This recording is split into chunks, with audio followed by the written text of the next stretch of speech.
eselonisasi harus disederhanakan. Eselon 1, Eselon 2, Eselon 3, Eselon 4. Apa enggak kebanyakan? Saya akan minta untuk disederhanakan menjadi 2 level saja.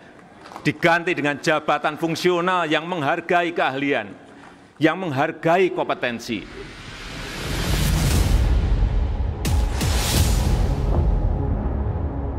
Gagasan Bapak Presiden lewat visi misi Presiden dan visi misi Bapak Wapres itu memang salah satu ingin merampingkan birokrasi. Oke, tujuannya? Tujuannya pertama, membangun semangat untuk mempercepat proses pengambilan keputusan politik di semua lini, kementerian, lembaga, sampai ke tingkat daerah. Oke. Yang kedua, menciptakan akuntabilitas pemerintahan. Dan yang ketiga, tujuannya untuk menciptakan birokrasi yang lebih efisien, efektif.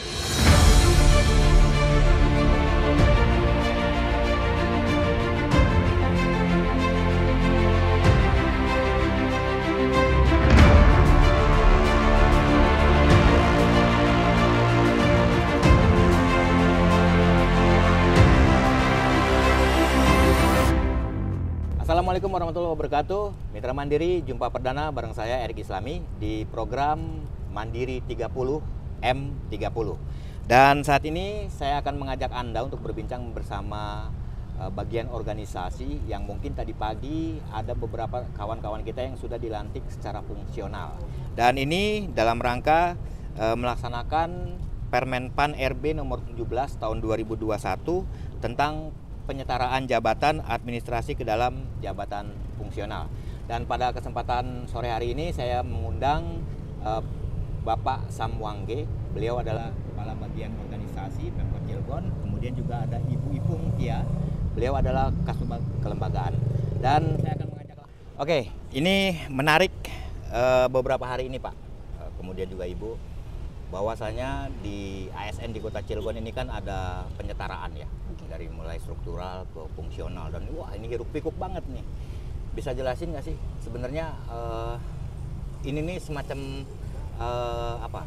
kan memang kita sudah keharusan untuk merubah dari melakukan penyetaraan ini, Pak Samwangge mungkin. Oke, mungkin pertama-tama saya sampaikan dulu selamat kepada rekan-rekan jabatan pengawas yang hari ini sudah dilantik menjadi jabatan fungsional. Karena secara tidak langsung Bapak Ibu sudah mendukung program pemerintah, dalam hari ini pemerintahan Pak Jokowi.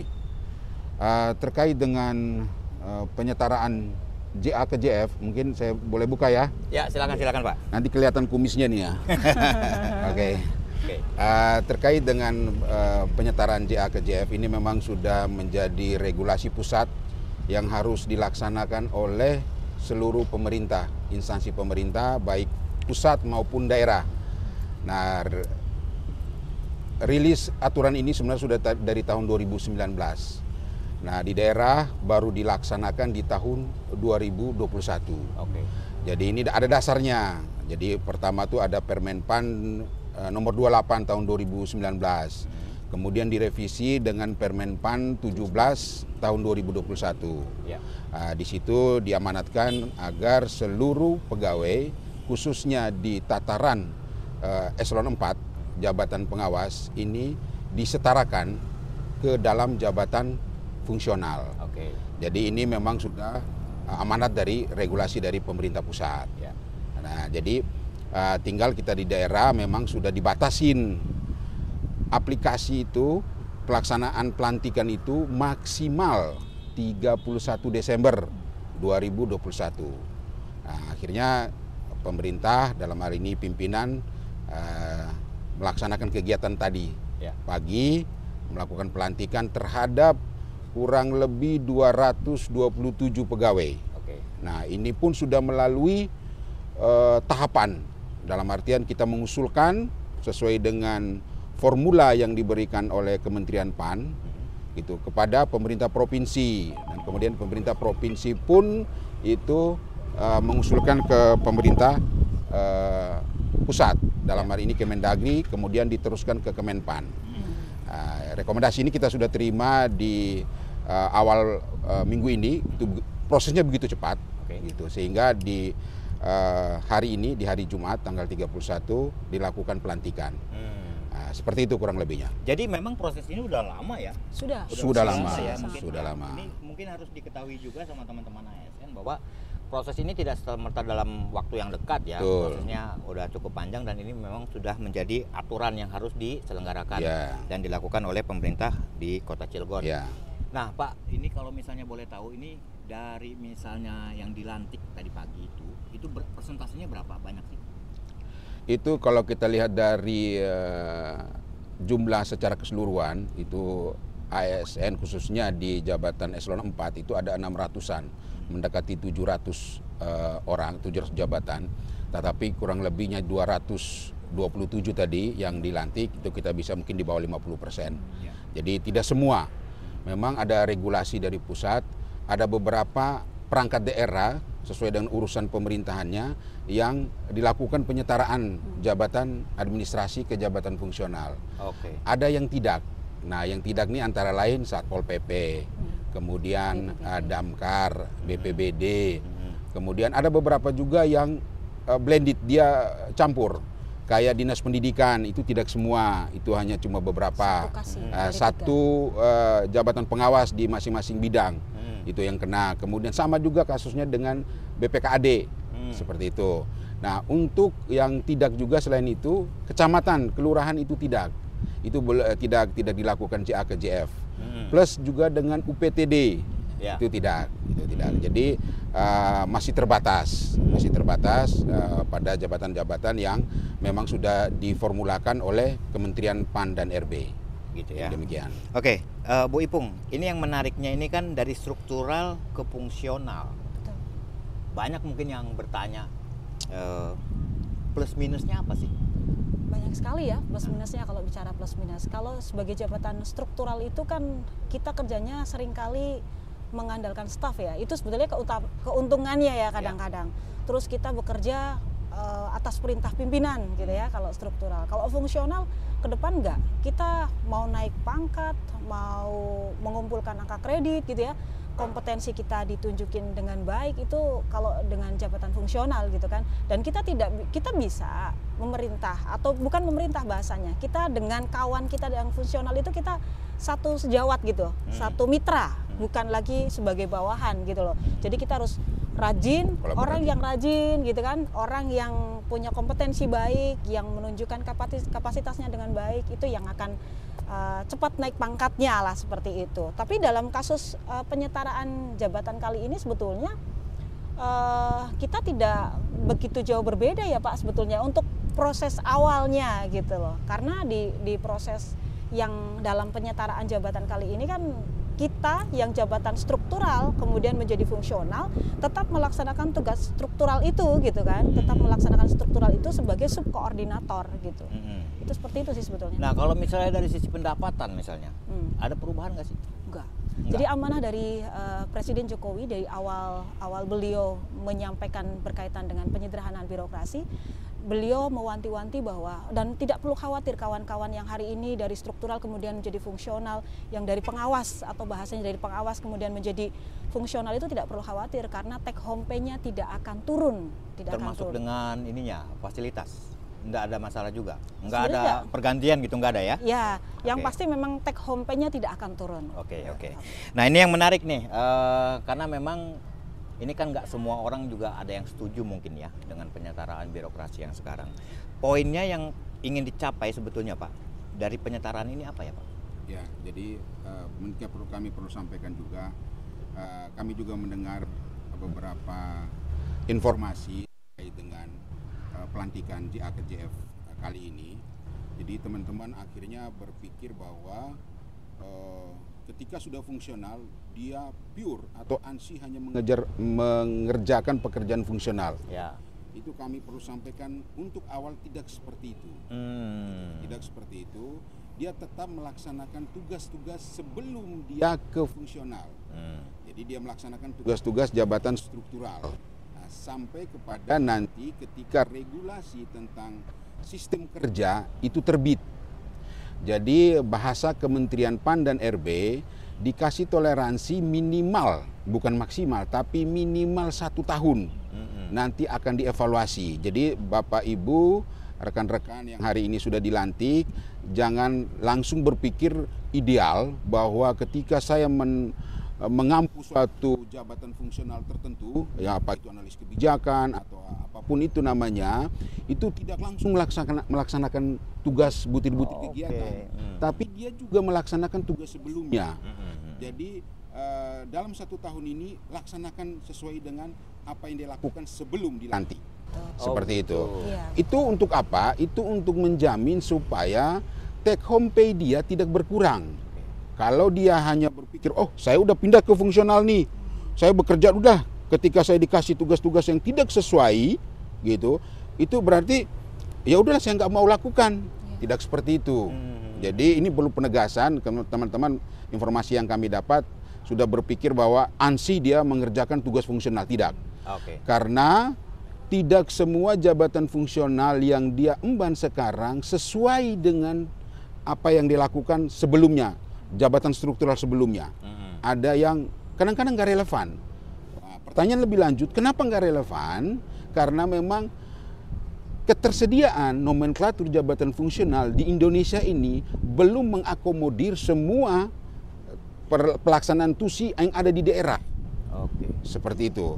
Nah, makanya kemarin ada surat yang viral terkait dengan moratorium usulan jabatan fungsional yang baru. Jadi ya, Kementerian PAN juga namanya mengurus daerah ya se-Nusantara ini dengan berbagai usulan dalam katakanlah dalam waktu yang singkat ini mereka juga belum mampu gitu. Jadi sehingga mereka menerbitkan regulasi atau surat edaran moratorium dulu gitu. Sambil mereka nanti akan melakukan penataan-penataan. Intinya kita laksanakan dulu perintah pusat sambil kita benahin gitu. Jadi pertanyaannya banyak kekurangan? Ya, kita harus itu banyak kekurangan. Tetapi teman-teman jangan galau, jangan khawatir, semua itu dijamin khususnya di take home pay. Plus fasilitas itu tetap seperti yang Bapak Ibu terima sebelum dilantik jadi jabatan fungsional. Oke, jadi untuk teman-teman ASN yang sudah dilantik jadi fungsional, tupoksinya tetap dengan yang lama ya, dan ini minimal 1 tahun. Ya. Betul. Minimal, betul. Oke. Nah, kalau misalnya ke depan, ini kan berarti belum semua ya dilantik nih. Kira-kira waktunya kapan Pak untuk bisa menyempurnakan sesuai dengan Permen PAN ini? Ya, ini sebenarnya kita juga menunggu. Nah, kami kemarin juga terakhir itu di bulan awal Desember kami sudah berkoordinasi dengan Kementerian PAN dan RB. Kami meminta privilege yang baru yang melebihi batas waktu. Sebenarnya privilege itu sampai dengan 31 Desember 2021. Kita minta bagaimana nanti ke depan di tahun 2022 adakah privilege yang diberikan kepada daerah terkait dengan penyetaraan JAKJF? Teman-teman di Menpan mengatakan sampai dengan sekarang belum ada Pak, belum ada. Jadi masih pakai aturan yang saat ini. Kita belum tahu lagi kebijakan ke depan seperti apa. Ini pasti akan ada evaluasi, akan ada evaluasi bagaimana pelaksanaan ini. Dan saya yakin pemerintah pusat juga tidak ingin mengorbankan ASN. Mereka memperhatikan itu karena banyak catatan-catatan yang telah mereka rangkum dan mereka rekap pengalaman dari JAJF yang ada di kementerian.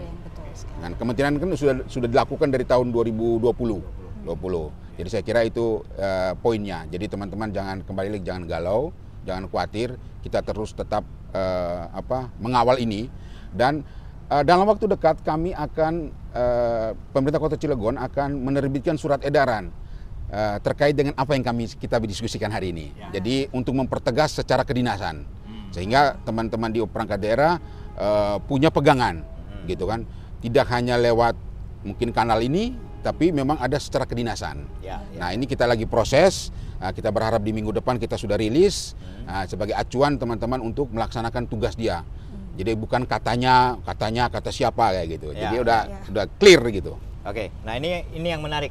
Wipung, kalau misalnya memang nanti tahun depan Oke. akan ada lagi tambahan penyetaraan ya, penyederhanaan menjadi fungsional. Nah, ke depan itu kira-kira kriteria apa tuh yang akan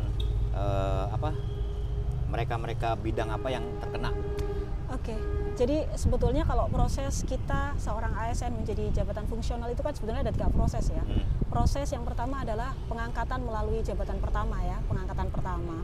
Itu untuk CPNS yang formasi baru gitu ya. Dia bisa diangkat sebagai fungsional melalui pengangkatan pertama.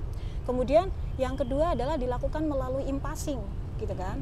Melalui impasing ketika kita sudah menjabat, ketika kita sudah kita bertugas setahun 2 tahun, kemudian dengan golongan yang mungkin sudah 3P, 3C, kita bisa menjadi fungsional gitu, tapi dengan mekanisme impasing.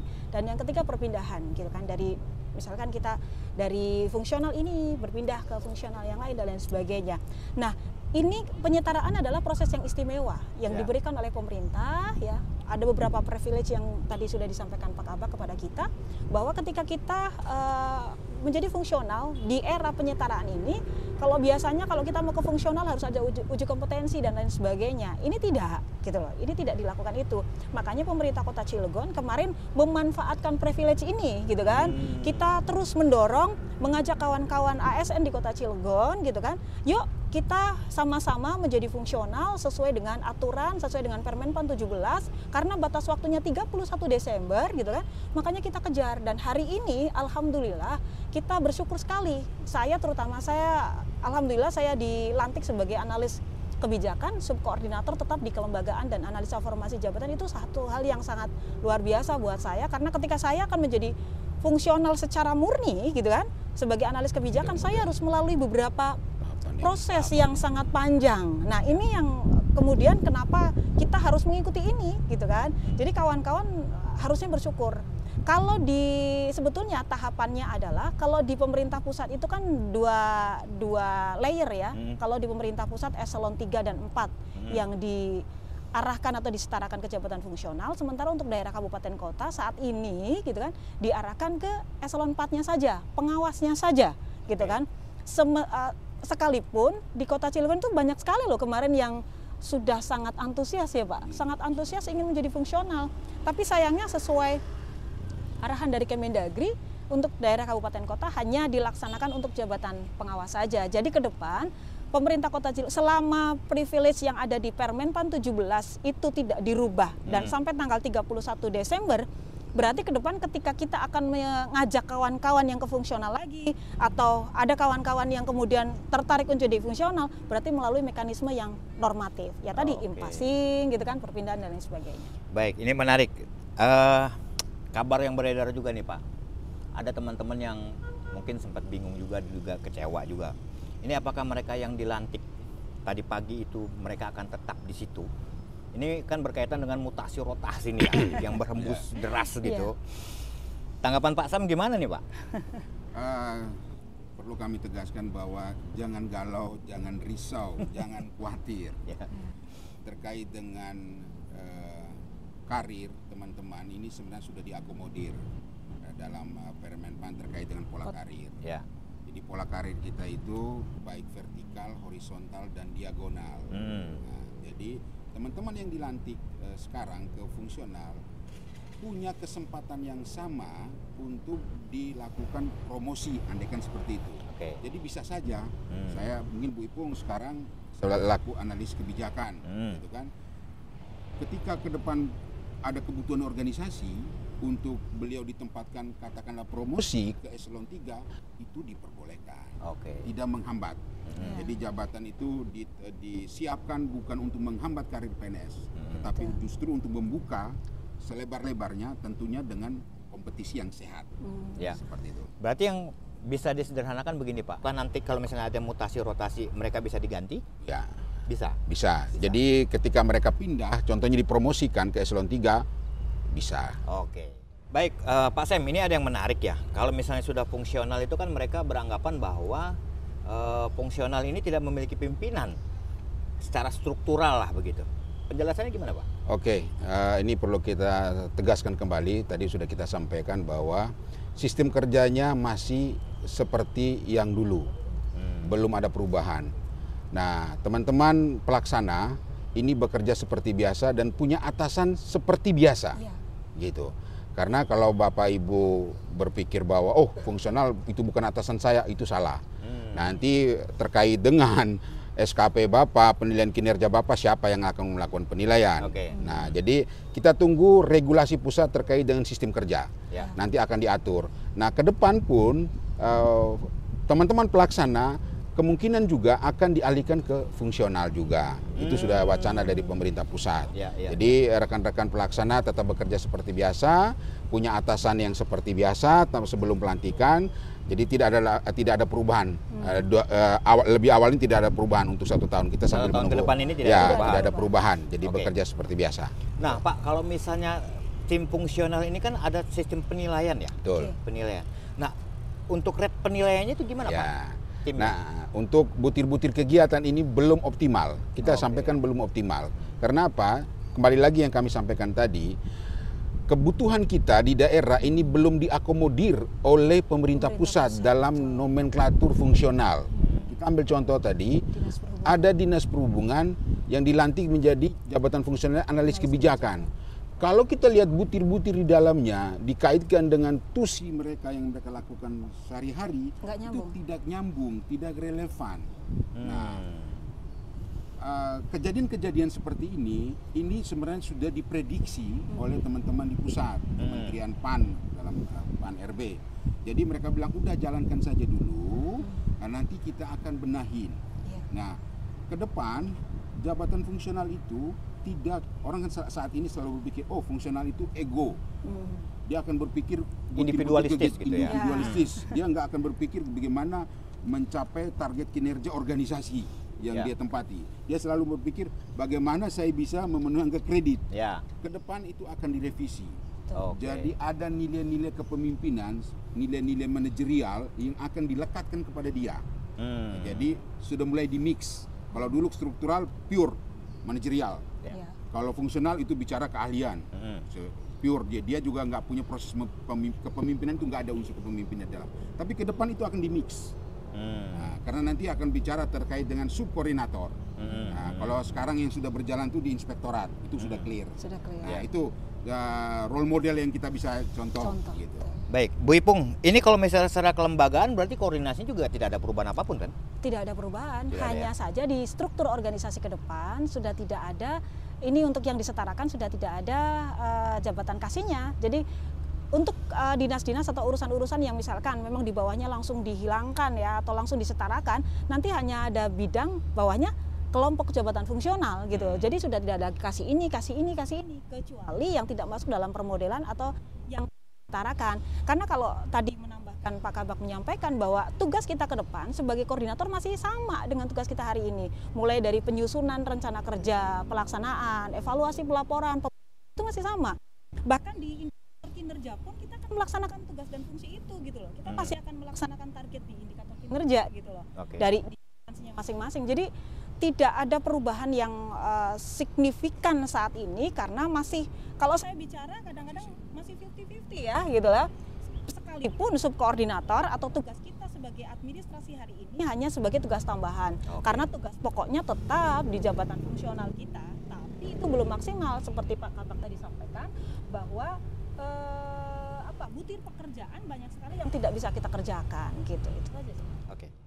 Nah, untuk teman-teman ASN, mudah-mudahan apa yang kita bicarakan sore hari ini bisa memberikan gambaran mengenai peraturan dari Permen PAN RB nomor 17 2021 tentang penyetaraan jabatan administrasi ke dalam jabatan fungsional. Dan mudah-mudahan tidak galau lagi apa yang sudah disampaikan sama Pak Sem, kemudian juga sama Bu Ipung, ini bisa memberikan pencerahan sama teman-teman ASN.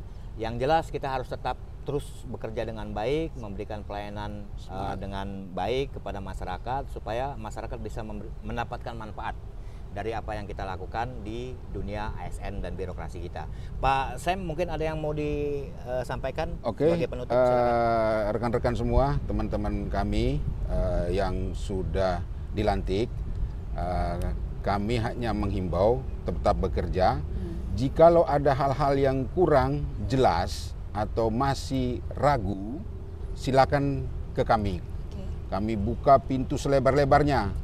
HP kami mungkin bisa 1 kali 24 jam untuk menjawab kalau kami nggak tidur. Nah, kalau tidur mungkin kita jawab besoknya. Jadi seperti itu ya. Jadi kami siap melayani Bapak Ibu. Pertanyaan-pertanyaan silakan dilontarkan kepada kami jika masih ada rasa belum puas nih apa yang disampaikan oleh Kabag Organisasi dan Ibu Kasubag. Nah, kami siap melayani. Jadi intinya itu tagline kami, berani maju bersama. Asik. Nah, kalau misalnya mereka yang mau ngadu, bisa ada nomor hotline Pak yang bisa dihubungin atau langsung datang ke bagian organisasi? Ya, langsung ke organisasi. Jadi lebih enak kita ngobrolnya seperti itu. Kalau takutnya tafsiran ketika lewat HP ini berbeda. Kalau ketemu langsung kita bisa komunikasi lebih enak. Baik, Bu Ipung ada yang mau disampaikan? Silakan. Oke. Jadi kalau saya hanya ingin menyampaikan ke kawan-kawan ASN yang hari ini dilantik, terutama di Kota Cilegon, tetap semangat, tetap bekerja seperti biasa. Yang hari ini jadi PPTK, tetap semangat karena ke depan tetap bisa jadi PPTK. Yang hari ini bekerja dengan tusi yang ada, ke depan tetap dengan tusi yang ada. Ini hanya perubahan sistem. Ke depan ASN tetap menjadi ASN sesuai dengan aturan yang ada. Jadi tidak perlu risau, tidak perlu galau, bagaimana angka kreditnya, bagaimana naik pangkatnya, semua akan diatur sebaik-baiknya. Hari ini jalani saja apa yang sudah ditetapkan oleh pemerintah. Itu saja. Baik, terima kasih Pak Sem, Bu Ipung, Sama-sama. terima kasih Mitra Mandiri. Nanti kita akan kembali lagi di M30 bersama saya Erik Islami. Assalamualaikum warahmatullahi wabarakatuh. Waalaikumsalam Waalaikumsalam warahmatullahi warahmatullahi wabarakatuh.